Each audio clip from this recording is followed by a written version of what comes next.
everyone. இன்னைக்கு நம்ம ஒரு சாதாரண ஐடியா எப்படி உலகம் முழுவதும் ஃபேமஸ் ஆன கதையா மாறுச்சுன்றதை தெரிஞ்சுக்குவோமா? அவங்க பேரு ஜே.கே. ரவுலிங். பல பேருக்கு தெரிஞ்சிருக்கும். தெரிஞ்சவங்க உடனே எனக்கு கமெண்ட் பண்ணுங்க. இவங்க ஒரு பெண் எழுத்தாளர். இவங்களுக்கு கதைகள் எழுதுவதும் கற்பனை உலகத்தை உருவாக்குறதும் சின்ன வயசுல இருந்தே ரொம்ப பிடிக்கும். இவங்க ட்ரெயின்ல போயிட்டு இருக்கும்போது ஒரு ஐடியா தோணுச்சு. ஒரு சிறுவன் விசாடா மாறினா எப்படி இருக்கும் அப்படின்னு. அந்த டைம் உருவானதுதான் இந்த ஹாரி பாட்டர் கதை. இவங்களுக்கு இது ஈஸியாலாம் இருக்கல. இந்த கதையை எழுதுவதற்கு அவங்களுக்கு நிறைய நேரமும் முயற்சியும் தேவைப்பட்டுச்சு. இந்த மேனுஸ்கிரிப்டை கொண்டு போய் பப்ளிஷர்ட்ட எல்லாம் அவங்க கொடுக்கும்போது எல்லாருமே ரிஜெக்ட் பல ரிஜெக்ஷனை அவங்க பார்த்தாங்க. இது முடியாது அப்படின்னு அவங்க கைவிடவே இல்லை. இன்னும் ஒரு முறை முயற்சி செஞ்சு பார்ப்போமே அப்படின்னு அவங்க தொடர்ந்து முயற்சி செஞ்சுக்கிட்டே இருந்தாங்க.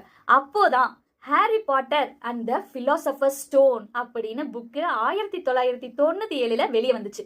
அதுக்கப்புறம் ஹாரி பாட்டரோட புத்தகம் உலகம் முழுவதும் ஃபேமஸா மாறிடுச்சு.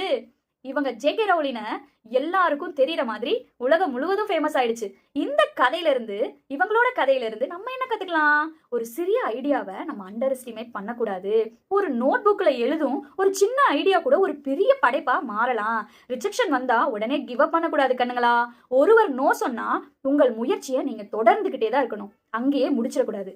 இமேஜினேஷன் ரொம்ப பவர்ஃபுல் கண்ணுங்களா. கற்பனை என்பது கனவே கிடையாது. அதை நீங்க ரைட்டிங், டிராயிங், சயின்ஸ், இன்வென்ஷன் போன்ற பல வகையா அது மாறத்துக்கு வாய்ப்பு இருக்கு. So keep learning and keep trying. Success ஒரே நாள்ல வந்துடவே. ஸ்மால் எஃபர்ட், பேஷன்ஸ், ப்ராக்டிஸ் இது எல்லாம் சேர்ந்து ஒரு அச்சீவ்மெண்ட்டா நமக்கு கிடைக்கும். நானும் உங்களோட சேர்ந்து இதோட பயணிக்கிறேன். பாய் கண்ணுங்களா.